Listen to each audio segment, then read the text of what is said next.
வணக்கம் welcome to restore Tamil. ரீசெண்டாக Yamaha அவங்களுடைய R15 வெர்ஷன் 4 எம் மாடலுடைய 2024 வெர்ஷனை லான்ச் பண்ணியிருக்காங்க. இப்போ புதுசாக வந்திருக்க இந்த 2024 மாடலில் நம்மளுக்கு என்னென்ன விஷயங்கள் புதுசாக எடுத்து வந்திருக்காங்க, என்னென்ன விஷயங்கள் சேஞ்ச் பண்ணியிருக்கான்ற மாதிரி ஒரு இன்ஃபர்மேட்டிவான வீடியோ பார்ப்போம். அந்த ரெட் கலர் சப்ஸ்கிரைப் பண்ண ஒரு செகண்ட்ஸ் பண்ணி ஒரு தட்டி விட்டிங்கன்னா அந்த மாதிரி சூப்பர் ஃபுட் ஆட்டோமொபைல் கண்டென்ட்ஸ் உங்களை தேடி வந்துக்கிட்டே இருக்கும்.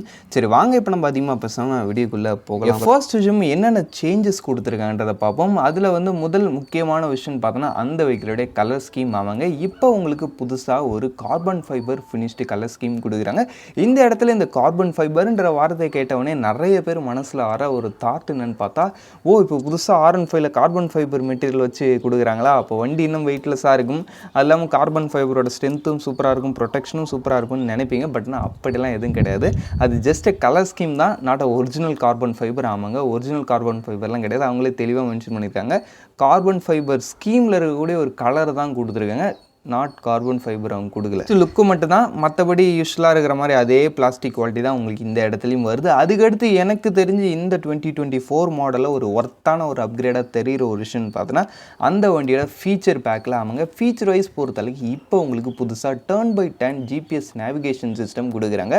அந்த ஒரு இன்ஸ்ட்ருமெண்ட் கிளஸ்டர்ன்றது நல்ல ஒரு ஃபுல்லி லோடடான ஒரு சூப்பரான ஒரு instrument cluster. But till now அதில் வந்து அந்த ஒரு ஜிபிஎஸ் நேவிகேஷன்ற ஒரு விஷயம் மிஸ்ஸிங். பட் ஆனால் இப்போ அந்த ஒரு விஷயத்தை ஃபுல்ஃபில் பண்ணுற மாதிரி ஒரு டர்ன் பை டர்ன் நேவிகேஷன் உள்ள ஒரு இன்ஸ்ட்ருமெண்ட் கிளஸ்டராகவும் அதை உங்களுக்கு இப்போ எடுத்து வந்திருக்காங்கன்றப்ப அந்த ஒரு விஷயத்துலையும் சூப்பர் தான். இதுக்கடுத்து வேறு என்ன விஷயங்கள் சேஞ்ச் பண்ணியிருக்காங்கன்னு பார்த்தீங்கன்னா, எப்பயும் போல் ப்ரைஸிங்கை சேஞ்ச் பண்ணியிருக்காங்க. எப்படி குறைச்சிருக்காங்களான்னு கேட்டிங்கன்னா அதுக்கெல்லாம் வாய்ப்பு கிடையாது, விலையை ஏற்றிருக்காங்க. ஆமாங்க, இப்போ வந்து உங்களுக்கு வண்டியோட எக்ஸ்ஷோரூம் ப்ரைஸ் 2,08,000 கிட்ட வரைக்கும் வருது. ஆண்டோடு எப்படியும் ஒரு 2.4 சம்திங் கிட்ட வரைக்கும் வருது. அப்படின்றப்ப ப்ரைஸிங் இருந்ததோட இப்போ கொஞ்சம் ஹைக் ஆகிருக்கு. இந்த ஒரு ஹைக்கான அப்டேட்டில் நம்மளுக்கு என்ன விஷயங்கள் கிடச்சிருக்குன்னு பார்த்தா, அந்த ஒரு பார்க்குறதுக்கு நல்லா இருக்கிற மாதிரி ஒரு carbon fibre finished colour scheme, அது ரிலி பார்க்கறதுக்கு சூப்பராக இருக்குது, நேரில் பார்க்க நல்லா இருந்துச்சு. அதுக்கடுத்து வந்து இன்ஸ்ட்ருமெண்ட் கிளஸ்டரில் இப்போ உங்களுக்கு டர்ன் பை டர்ன் நேவிகேஷன் சிஸ்டமும் வருது. மற்றபடி உங்களுக்கு இன்ஜின் டிசைன் மற்ற எந்த ஃபிசிக்கல் விஷயத்துலையும் எந்த வித சேஞ்சஸும் கிடையாது. அப்படியே சேம் லைக் தட் இருந்தது அப்படியே தான். ஜஸ்ட் ஒரு கலர் ஸ்கீமும் இன்ஸ்ட்ருமெண்ட் கிளஸ்டரில் ஒரு அப்கிரேடும் கொடுத்து ப்ரைஸிங் லைட்டாக அதிகமாக இருக்காங்க, அவ்வளோதான். சரி ஓகே, இப்போ புதுசாக வந்திருக்க இந்த 2024 R15 வெர்ஷன் 4 எம் பற்றி நீங்கள் என்ன நினைக்கிறீங்க கமெண்ட் செக்ஷன்லேயே பண்ணுங்கள். இப்போதைக்கு தேங்க் ஃபார் வாட்சிங். Bye, see you later.